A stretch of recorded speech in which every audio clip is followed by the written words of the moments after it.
ग्रामीण पृष्ठभूमि से जुड़ा हूँ, तो मेरा ग्रामीण सवाल। पृष्ठभूमि से हैं आप? हाँ सर। अच्छा अच्छा। तो सर, जब हम गाँव में जाते हैं तो हर गाँव में कुछ ऐसे हमको मूर्धन्य भूत स्पेशलिस्ट मिल जाते हैं। भूत विशेषज्ञ मिल हाँ, जाते। तो वो हमारा हाथ पकड़ के कुछ विशेष जगहों पर ले जाते हैं और कहते हैं कि यहाँ पर फला भूत अपनी फैमिली के साथ रहता है।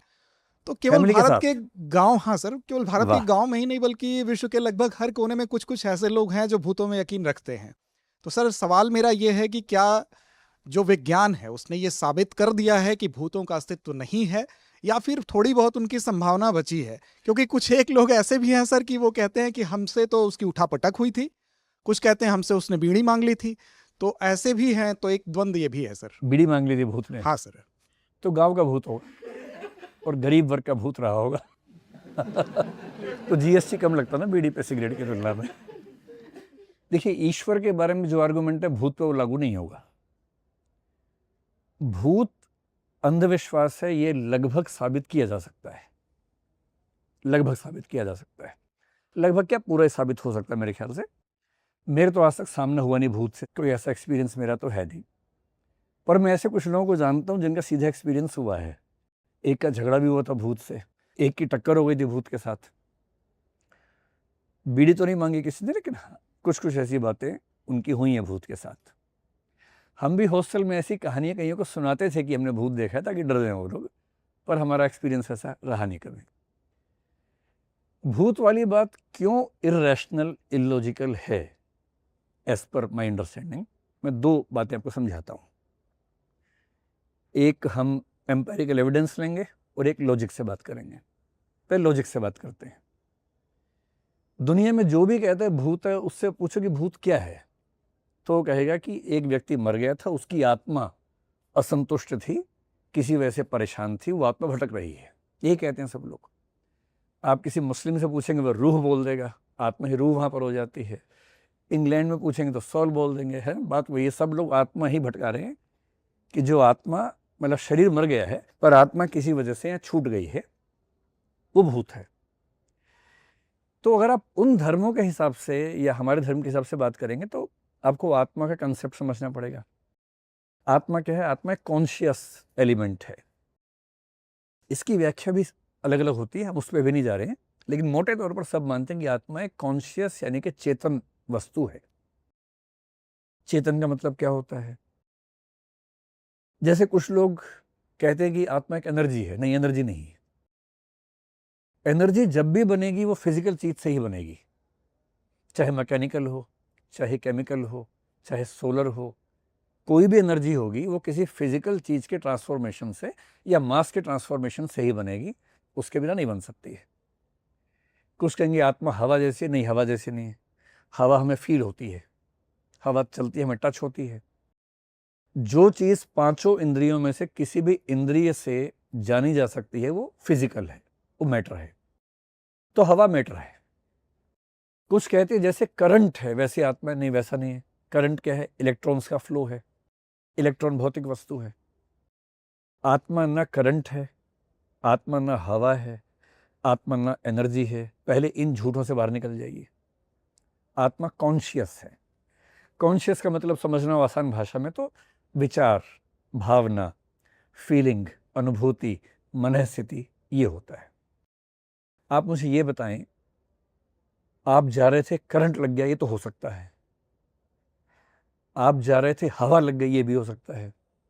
कभी आपने सुना कि मैं जा रहा था, एक विचार आके लगा मुझे, या दो भावनाएं आके टकराई मेरे साथ? तो भावना नहीं टकराती है हमारे साथ, विचार नहीं टकराता कभी हमारे साथ, क्योंकि वो कॉन्शियस है। फिलॉसफी की सबसे बड़ी समस्या पता है क्या है?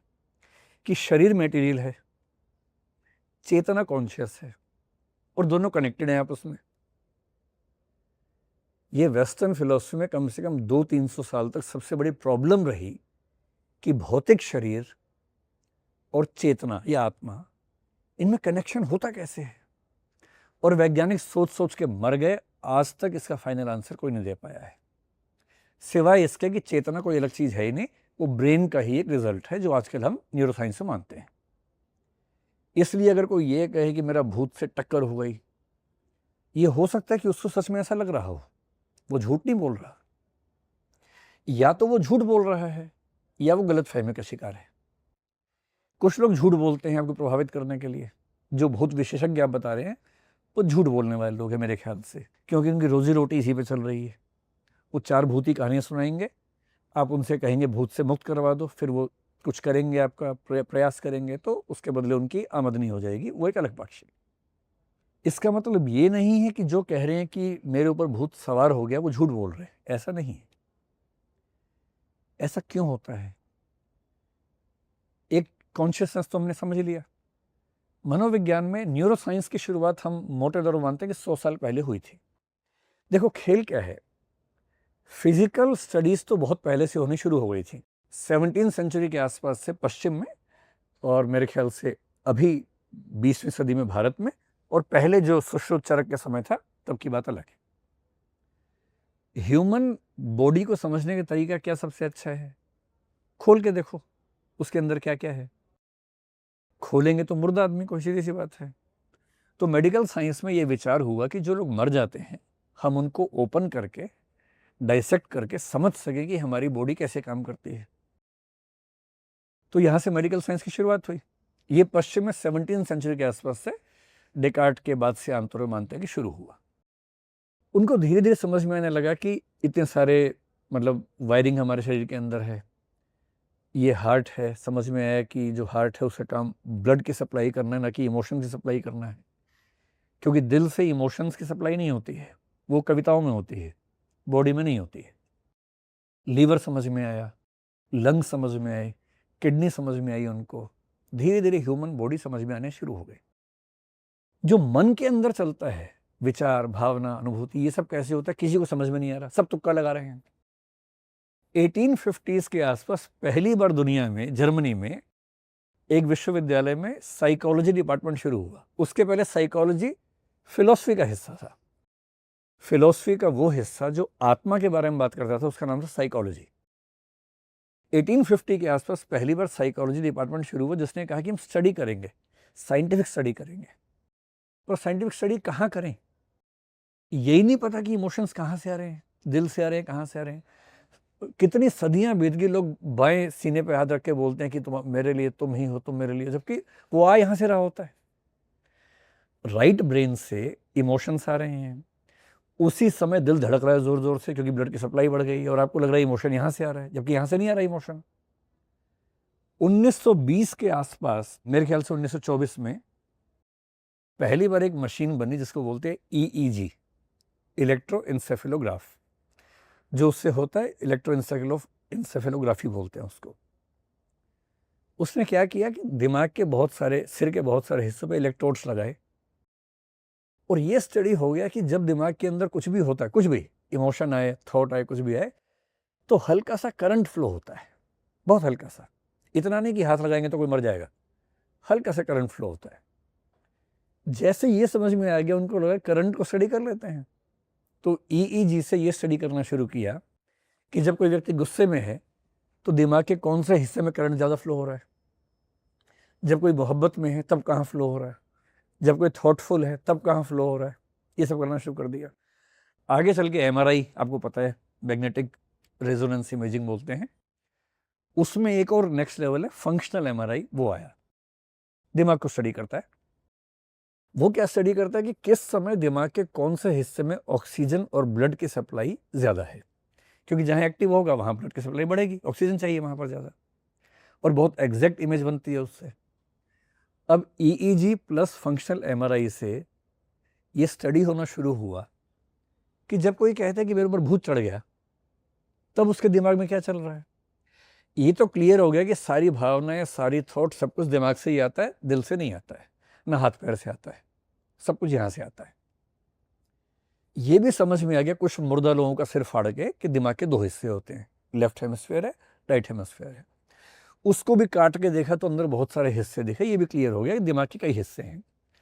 अब सवाल था इनमें कनेक्शन कैसे होता है, ये जो कोशिकाएं दिमाग की, न्यूरॉन्स इनको बोलते हैं, कैसे काम करते हैं, वो सब सवाल बचे हुए थे। और तब ये स्टडी हुआ। हालांकि 1908 में विलियम जेम्स एक किताब लिख के गया था जिसका नाम था वेराइटीज ऑफ रिलीजियस एक्सपीरियंसेस। उसमें बताया था कि कुछ ऑल्टरनेटिव स्टेट्स ऑफ कॉन्शियसनेस ऐसी होती हैं जो सामान्य से अलग हैं, जिनमें एक मिस्टिकल है, स्पिरिचुअल एक वो फीलिंग है, उसको भी बोलते हैं। हिप्नोसिस आपने नाम सुना होगा, वो एक ऑल्टरनेटिव स्टेट ऑफ कॉन्शियसनेस है, ASC एक बड़ा वर्ग मानते हैं। इसी में एक स्टेट ऑफ माइंड क्या होती है, जब हमें लगता है कि हमारी बॉडी पर किसी और का कंट्रोल हो गया है। पहले इसके लिए नाम था मल्टीपल पर्सनैलिटी डिसऑर्डर बोलते थे कुछ लोग इसको हिस्टीरिया कहते थे। अब ये दोनों शब्द नहीं चलते हैं आजकल, इसको डिसोसिएटिव डिसऑर्डर कहते हैं। अगर किसी को ये लगने लगे कि मेरे ऊपर कोई दूसरी आत्मा हावी हो गई है, इसका बेसिक मतलब है कि उसको एक मानसिक समस्या है जिसका नाम है डिसोसिएटिव डिसऑर्डर। उसको सच में ऐसा लग रहा है कि कोई दूसरी आत्मा हावी हो गई है, पर हुआ सिर्फ इतना है कि उसके दिमाग में एक हिस्सा है, वो हिस्सा थोड़ा सा पैसिव है, जो हिस्सा उसको ये बताता है कि तुम ये हो और बाकी लोग ये हैं, उनका अंतर डिम हो गया है। एक लोब है, पेरिएटल लोब कहते हैं उसको, वो थोड़ा सा पैसिव हो गया है। तो जब कोई कहे कि मेरे ऊपर भूत प्रेत आ गया है, वो झूठ नहीं बोल रहा, जनरली उसको ऐसा ही फील हो रहा है। पर आज न्यूरोसाइंस इस लेवल पे आ चुकी है कि वो समझा सकती है कि भूत नहीं आया है, तुम्हें एक मनोरोग है और ऐसा महसूस हो रहा है। ऐसे एक ट्रांस की अवस्था आपने नाम सुना होगा, गाना भी बहुत फेमस चलता है ट्रांस नाम से, है ना।